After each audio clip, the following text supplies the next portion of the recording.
자, 마지막 강의 3부 시작을 하겠습니다. 아까 2부에서 이제 슈고가 성장을 하고 가마쿠라 막부가 붕괴되고 쇼군의 권위가 약화되었다라는 내용까지 봤고요. 이 이후에 가마쿠라 막부가 붕괴되고 또다시 어쨌든 약해졌긴 했지만 다른 쇼군들끼리 싸워서 무로마치 막부가 열리게 됩니다. 근데 무로마치 막부가 열린 초창기가 우리는 무슨 시대라고 불릴 거야? 남북조 시대라고 불릴 거야. 왜냐하면 설명을 들어갑니다.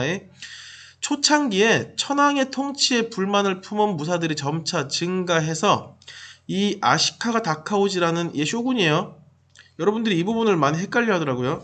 이 아시카가 다카오지라는 쇼군이 얘 쇼군이야. 쇼군이 저 천황이 뭔가 굉장히 상징적인 일만 하면 되는 것을 개고 쓸데없는 짓을 하고 있네 라고 해서 이 천황을 갈아치워야겠다, 극단적으로 표현하면은 그런 의도로 이 천황이 살고 있는 교토를 정벌하러 들어갑니다. 당연히 쇼군들이 엄청 많은 고케닌들을 끌고 가니 상징적인 힘만 남아있던 천황은 어떻게 싸울 방법이 없죠. 그래서 천황이 남쪽으로 도망을 갑니다. 자, 남쪽으로 천황이 도망을 가고 이 북쪽에는 쇼군이었던 아시카가 다카오지가 남아있는 이 상태가 된 거야. 북쪽은 쇼군, 남쪽은 천황.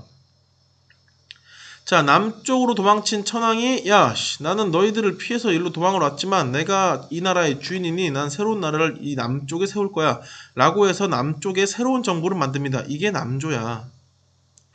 이러니까 이 북쪽에 있던 이 쇼군 아시카가 다카오지가 저 미친 새끼 아니야? 야, 네가 남쪽에 내려갔다고 나라가 남쪽으로 넘어가? 아니지. 원래 우리나라의 수도는 네가 살고 있던 이 북쪽인데 나 새로운 천황 찾아서 나라 다시 세울 거야 라고 해서 다른 혈통을 찾아내서 교토에서 그 사람을 이거 황제 아니야? 천황이야?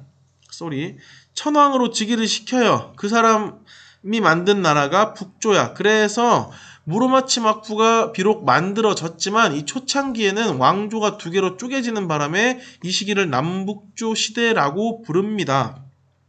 그래서 이 남조와 북조가 막 서로 으르렁거리며 싸우는 과정에서 이 실력 있는 무사들을 자기 편으로 끌어들이기 위해서 온갖 혜택을 무사들에게 지급을 하거든. 그 무사들 중에 슈고가 포함이 돼요. 왜? 슈고는 경찰 역할을 했던 고케닌이잖아.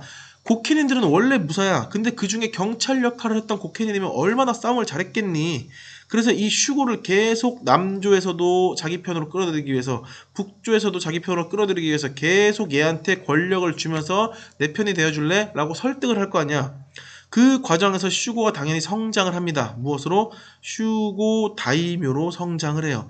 옛날에는 그냥 경찰 역할만 하는 슈고였다면 이제 이 슈고가 다이묘의 땅을 얻어내면서 진짜 땅을 가진 더 큰 영주로 성장을 하는 거지.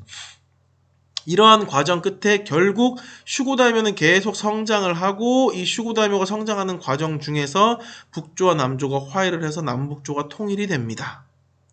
그러면서 이 과정 속에 이 과정이 얼마나 혼란스러운 상황이었겠어. 하나만 기억하세요. 일본은 중앙이 혼란스러워지면은 다른 나라로 뭐가 출동하기 시작한다? 왜구가 출동을 하기 시작해요. 그래서 남북조 시대는 왜구의 출몰이 매우 많아지는 시기다. 그러다가 남북조가 통일되고 이제 무로마치 정부의 안정기가 찾아옵니다. 안정됐어. 다른 나라랑 본격적으로 외교를 시작해야겠지. 무역도 시작해야겠지. 그래서 명나라와 조공 책봉 관계를 맺습니다. 근데 명나라가 일본과 왜구를 근절시키기 위해서 이 무역을 시작하죠. 감합무역을 실시합니다. 감합이라는 것은 다른 나라와 무역을 할 때 반드시 지참해야 하는 물건을 의미해요. 이 감합이라는 물건을 지참한 상인들과만 무역을 하게 해줘요. 그래서 감합무역이라고 합니다. 수업 시간에 설명했을 거야. 그 지참되는 감합은 이런 형태였다고. 이렇게 양쪽에 그림을 그린 다음에 이걸 반으로 갈라서 한쪽은 명나라가 가지고 한쪽은 일본이 가지고 이 반쪽을 가지고 온 상인들과만 명나라가 교역을 하게 해줘요. 그게 한마디로 감합무역이었어. 이 감합무역의 결과 단기간에 왜구가 감소하는 성과를 가져옵니다.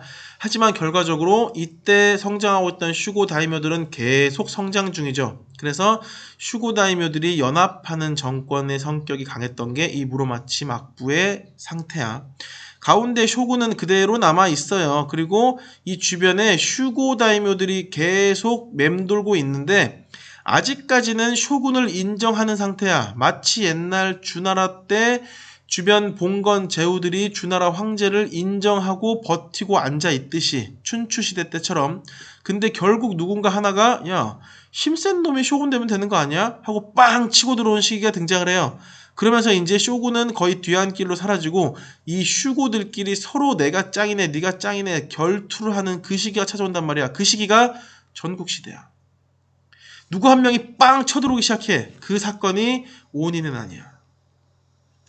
오온인의 난을 계기로 이 쇼군을 중심으로 쇼군을 둘러싸고 있던 이 슈고들의 권력 균형이 붕괴돼 버린다고. 아직까지는 무로마치 막부가 망한 게 아니야. 망한 건 아닌데 이거는 쉽게 얘기해서 이런 상태 얘들아. 신라가 남아있지만 우리는 그 신라가 거의 힘이 없던 그 시절을 후삼국시대라고 불러요. 후고구려, 후백제, 신라 이 삼국을 통틀어서. 신라가 망하진 않았지만 우리는 후삼국시대라고 부르잖아. 마찬가지야. 무로마치 막부가 망한 건 아니에요. 하지만 이 시기를 뭐라고 불러? 전국시대라고 불러요.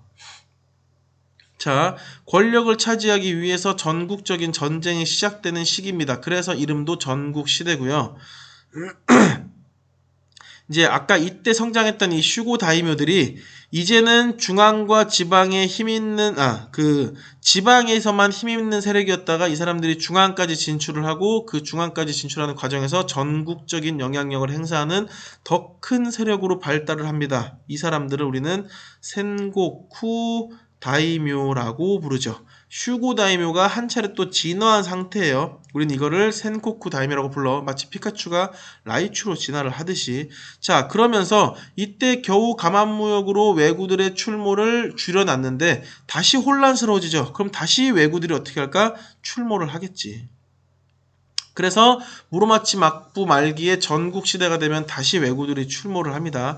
기억하세요. 무로마치 막부 안정기 전후로 남북조 시대와 전국시대에는 왜구들이 열심히 출몰을 했다는 거.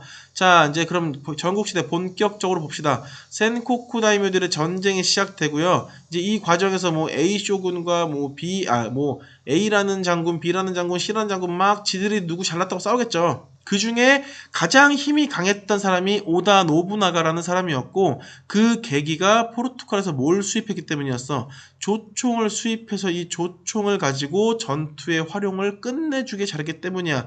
그래서 이 오다 노부나가가 거의 통일 직전까지 가고요. 그 통일 직전까지 가게 만든 그 전투를 나가시노 전투라고 부릅니다. 이 전투에서 아주 결정적인 승리를 하거든.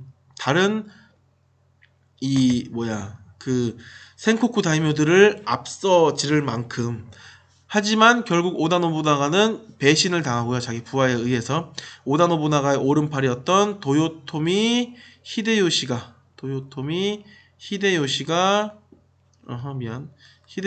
전국을 통일하게 됩니다. 자, 근데 이 상태는 우리나라로 치면 어떤 상태냐면요. 왕건이 후삼국 시대를 통일하고 고려를 만들었던 그 시기랑 유사해요. 근데 문제는 왕건이 비록 통일을 해서 고려를 만들어냈지만 아직까지 지방에 엄청나게 많은 호족들이 있었단 말이야. 왕건은 발 뻗고 못 져요, 초기에.